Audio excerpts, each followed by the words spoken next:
see. I assume we are recording. Okay, let's get started. Awesome. I want to start. Hi everyone, I'm Phillip Waters. I'm Moranos. I'm Livia. Logan, Cranford. And today we're going to be talking about the pay discrepancy between men's and women's sports in the United States.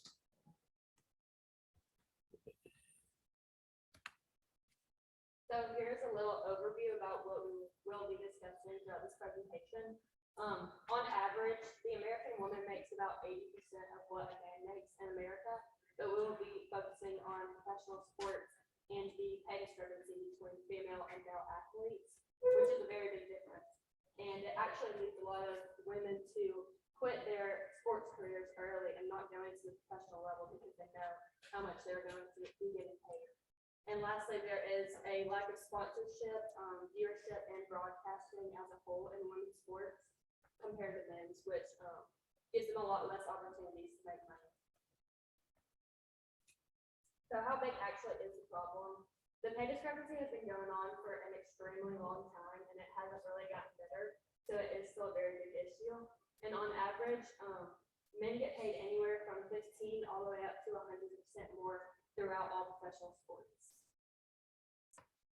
To give a little idea of background on how the pay is throughout the different leagues. So the basketball, the NBA gets 50% of the league's revenue, and the WNBA only gets 20, which doesn't help with the pay discrepancy at all because the WNBA already gets less viewership. So that's less money to pull from for them to get paid. And the FIFA World Cup, the women's prize money is 7 times less than the men's. And as you'll see later in this slide, the Women's World Cup from this most recent year had more viewership than the men's. So the viewership is not always the answer. It's always, it could be the FIFA World Cup governing body. That could be the issue.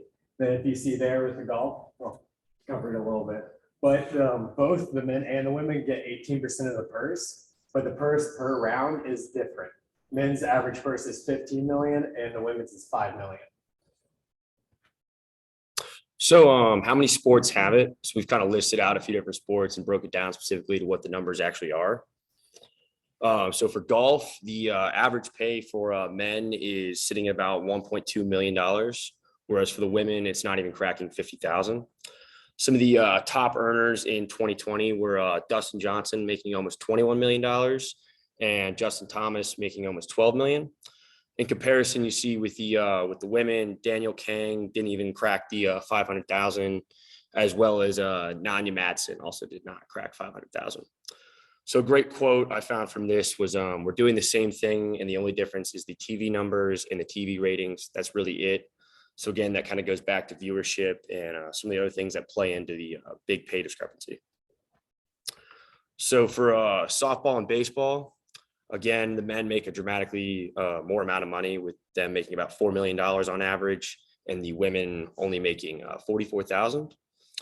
The top earners, this is where I really found a big difference between the men and the women, with Mike Trout making almost $38 million, Garrett Cole $36 million, and then Monica Abbott, which is actually the top paid professional softball player in the United States, only making $1 million.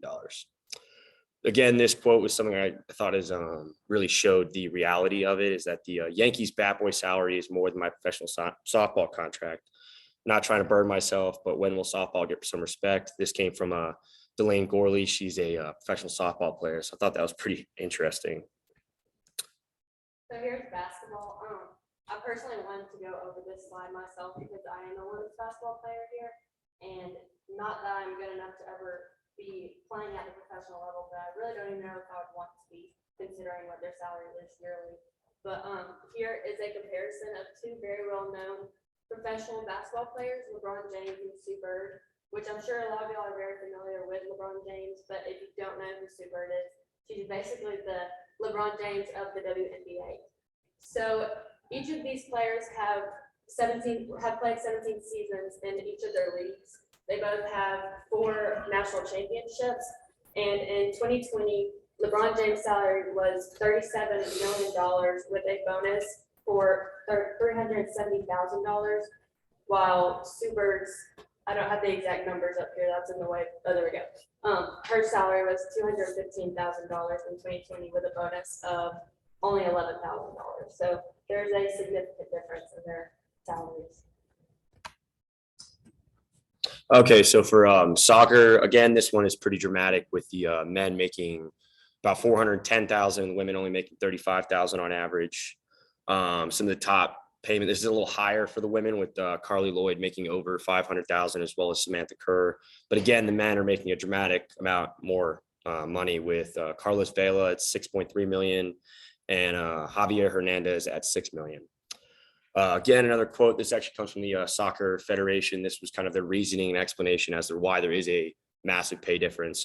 They said based on differences in aggregate revenue generated by the different teams and or any other factors other than sex, and that the two teams are physically and functionally separate organizations. Again, this is just them trying to justify why there is a big pay difference when in reality, it just kind of comes down to the viewership and the broadcasting and all of that.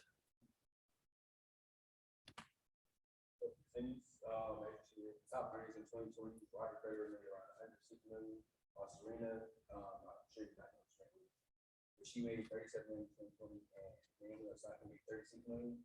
And there is equal prize money in all the 4 main tournaments: the Australian Open, the Wimbledon, US Open, and the French Open, but it's not the same prize money. Dispersed among like the little tournaments. And in 2010 to 2014, there was a higher viewership in the on the women's side for the US Open as opposed to Serena win more. And in 2018, 71% of the top 100 women, they were paid more than their opposing counterparts on the side.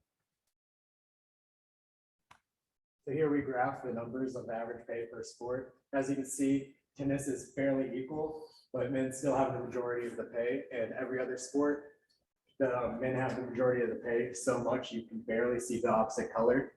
So this is something we need to focus on and shrinking the gap and making it more equal. So we did actually establish some ways to resolve this issue. And first, it is by acknowledging that there is such a pay gap between women and men's professional sports. Secondly, is just to understand where the discrepancy comes from. And then lastly, actively trying to shrink the pay discrepancy. So a few ways we've thought about resolving the issue that we'll elaborate more is we need to increase the viewership. We can market the women's sports on more places. We need better broadcasting because the only place I've heard of is the ESPNW, and the March Madness for women's was happening, and I didn't even know it was happening until it was over. And then we also need gear placement. We need to put women's gear in the same place as men's gear, have their jerseys fit together. To expand on viewership, like Con said earlier, for the previous World Cup, women, they had actually 14.3 million viewers, while men had 11.4 million. And women's sports only gets about 3.5% of coverage.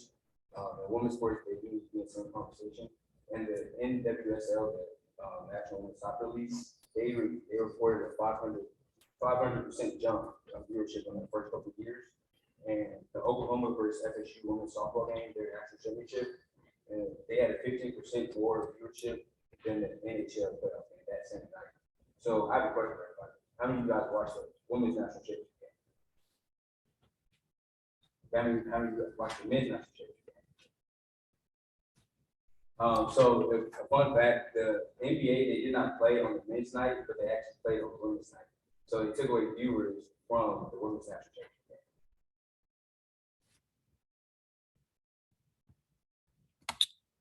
And for broadcasting the Channel 13, there is ESPNW, but you don't really see it a lot. And they need to have women's broadcasting on the same channel as women.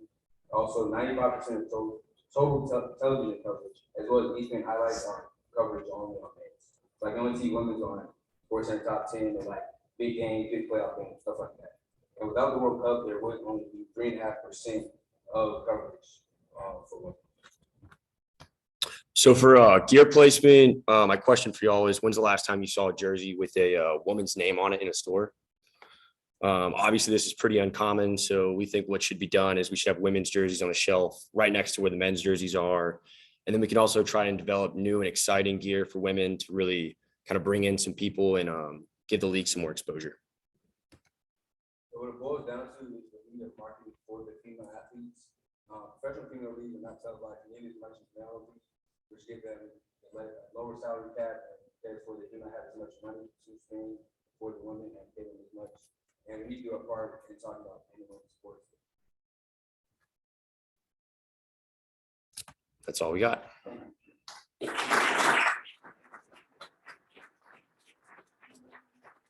Anybody got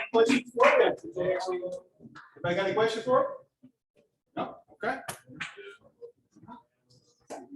All right, let's see here, see if I know how to do my part right. So stop share.